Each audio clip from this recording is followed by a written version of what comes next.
കർക്കിടകത്തിൽ ഈ ജ്യൂസ് കുടിച്ചാൽ 3 ദിവസം കൊണ്ട് നടുവേദന പമ്പ കിടക്കും എന്നാണ് പറയണത്.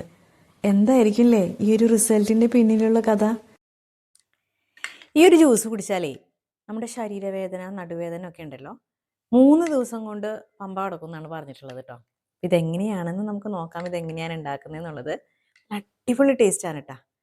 നമുക്കേ ഒന്ന് കഴിച്ചു നോക്കാം എങ്ങനെയുള്ളതെന്ന്.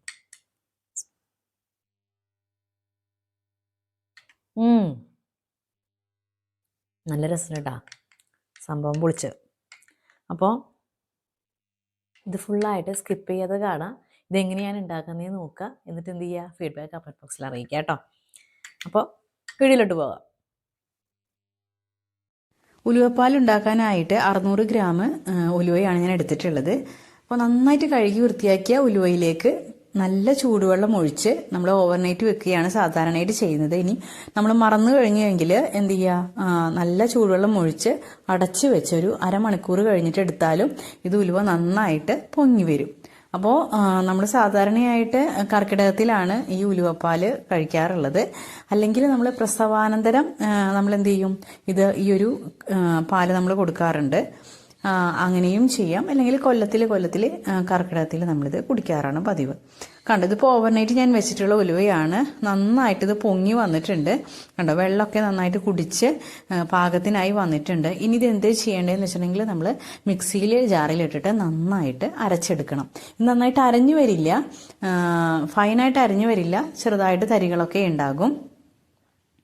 അപ്പോൾ ഈ അരച്ചെടുക്കുന്ന സമയത്ത് ഞാൻ ഇതിലേക്ക് ശർക്കര പൊടി, ഇവിടെ എൻ്റെ കയ്യിൽ ശർക്കര പൊടി ഉള്ളത് കൊണ്ട് ഞാൻ ശർക്കര പൊടിയാണ് ചേർക്കുന്നത്. നിങ്ങളുടെ കയ്യിൽ ഇങ്ങനെ ഇല്ല എന്നുണ്ടെങ്കിൽ നിങ്ങൾ എന്ത് ചെയ്യുക, ശർക്കര പാനി ആക്കിയിട്ട് ആ വെള്ളം ഒഴിച്ചിട്ട്, ആ പാനി ഒഴിച്ചിട്ട് നമ്മൾ എന്ത് ചെയ്യുക, ഇത് നന്നായിട്ട് അരച്ചെടുക്കുക. ഇതിപ്പോൾ ഞാൻ ബാംഗ്ലൂരിൽ നിന്ന് വരുത്തുന്നതാണ് കേട്ടോ. അപ്പോൾ ഇവ നല്ലതാണ്. നമുക്ക് അധികം മധുരം ഉണ്ടാവില്ല, കുത്തു മധുരം ഉണ്ടാവില്ല. നമുക്ക് എന്താ പറയുക, നല്ല ഒരു പ്രത്യേക ടേസ്റ്റും കൂടിയാണിത്. അപ്പോൾ ഇവിടെ കണ്ടോ, നന്നായിട്ട് അരഞ്ഞു വന്നിട്ടുണ്ട്. ഇനി നമുക്ക് ഇതിൽ നിന്ന് കുറച്ചെടുത്ത് മാറ്റി വെക്കാം. നമുക്ക് 3 ദിവസമാണ് നമ്മൾ സാധാരണയായിട്ട് വെള്ളം ഈ ഒരു ജ്യൂസ് കുടിക്കാറുള്ളത്. അപ്പോൾ അതിന് വേണ്ടിയിട്ട് കുറച്ച് മാറ്റി വെച്ചിട്ട് 1 ദിവസത്തിനുള്ളത് മാത്രമാണ് ഞാനിവിടെ എടുത്തിട്ടുള്ളത്. ചൂടാറുമ്പോൾ നമുക്കിത് ഫ്രിഡ്ജിലേക്ക് മാറ്റാം. ഇനി കുറച്ച് നാളികേരം എടുത്ത്, കുറച്ച് തന്നെ എടുത്തിട്ടുള്ളൂ. നാളികേരത്തിന് പൊന്നും വിലയാണ്. അതുകൊണ്ട് കുറച്ച് നാളികേരം എടുത്തിട്ട് തൻപാലും 2ാം പാലും മാറ്റിയിട്ട് വെക്കുക.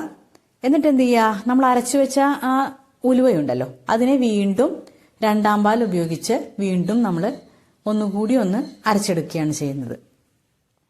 ഇങ്ങനെ ശർക്കരയും അതുപോലെ തന്നെ നാളികേരവും ഒക്കെ, ഈ 2ാം പാലും ഒക്കെ നമ്മൾ ഈ മിക്സിയിൽ തന്നെ അടിച്ചെടുക്കുന്നത് എന്താണെന്ന് വെച്ചാൽ ഒന്നുകൂടി നന്നായിട്ട് യോജിച്ച് നമുക്ക് നമ്മുടെ പ്രിപ്പറേഷൻ എളുപ്പമാകുന്നതിന് വേണ്ടിയിട്ടാണ്. അല്ലെങ്കിൽ നമ്മൾ ചട്ടിയിലേക്ക് ഇട്ടിട്ട് ഇത് ഒഴിക്കുമ്പോൾ മിക്സ് ആവാനായിട്ട് ഒരുപാട് നേരം പിടിക്കും. ഇങ്ങനെയാകുമ്പോൾ എന്ത് ചെയ്യും, പെട്ടെന്ന് തന്നെ നമ്മുടെ കാര്യം എളുപ്പമായിട്ടോ. അപ്പം ഇങ്ങനെ ഒരു ഹോട്ട് പാനിലേക്ക് നമുക്ക് ഒഴിക്കുക. എന്നിട്ട് നന്നായിട്ടൊന്ന് ഇളക്കി കൊടുക്കുക, മിക്സാക്കി കൊടുക്കുക. എന്നിട്ട് എന്ത് ചെയ്യുക, ചെറുതീയിൽ വെച്ചിട്ട് ഇതൊന്ന് നന്നായിട്ട് തിളപ്പിച്ചെടുക്കുക. ഒരു സിമ്മിലിട്ടിട്ട് നമ്മൾ ഒരു 5 മിനിറ്റോളം നന്നായിട്ടൊന്ന് കുറുക്കിയെടുക്കണം. വല്ലാതെ കുറുകണ്ട, നമുക്ക് കുടിക്കാൻ പാകത്തുന്ന രീതിയിൽ. ഇനി ഇതിൽ നമുക്ക് തൻപാൽ കൂടി ഒഴിക്കാനുണ്ട്. ഇനി വല്ലാതെ കുറുകയാണെന്നുണ്ടെങ്കിൽ എന്ത് ചെയ്യുക, ഒന്നില്ലെങ്കിൽ നമ്മൾ കുടിക്കുന്ന സമയത്ത് തൻപാൽ വീണ്ടും ഒഴിക്കുക, അല്ലാന്നുണ്ടെങ്കിൽ വീണ്ടും കുറച്ച് ശർക്കരപ്പാനി കൂടി ഇതിലേക്ക് ഒഴിച്ചു കൊടുക്കുക. അങ്ങനെയാണ് ചെയ്യുന്നത്. കുറുകി വരും ഇത്. അപ്പോൾ ഇത് വല്ലാതെ കുറുകാൻ നിൽക്കണ്ട, ജസ്റ്റ് ഒന്ന് ഒരു 5 മിനിറ്റ്, അതാണ് സിമ്മിലിടാനായിട്ട് പറയുന്നത് കേട്ടോ. രാവിലെയും വൈകിട്ടുമാണ് നമ്മൾ സാധാരണയായിട്ട് ഈ ഉലുവപ്പാൽ കുടിക്കാറുള്ളത്. അപ്പം എല്ലാവരും ഒന്ന് ട്രൈ ചെയ്ത് നോക്കുക. നമുക്ക് ഉണ്ടാകുന്ന ശരീരവേദന, നടുവേദന ഒക്കെ മാറാനായിട്ടും പിന്നെ നന്നായിട്ട് രക്തശുദ്ധിക്കും മുടിയുടെ വളർച്ചയ്ക്ക് അങ്ങനെ ഉലുവയുടെ ഫലങ്ങൾ വളരെ ഏറെയാണ്. അപ്പം എല്ലാവരും ഈ പ്രാവശ്യം ഇതേപോലെ ഒന്ന് ട്രൈ ചെയ്ത് നമ്മുടെ കുഞ്ഞുങ്ങൾക്ക് കൊടുക്കാം, അതുപോലെ തന്നെ വലിയവർക്കും കൊടുക്കാം കേട്ടോ.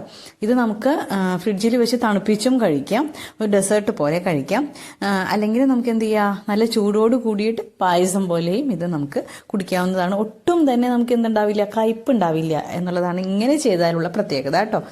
അപ്പോൾ എല്ലാവരും ഫീഡ്ബാക്ക് കമൻറ്റ് ബോക്സിൽ അറിയിക്കുക. അസ്സലാമു അലൈക്കും.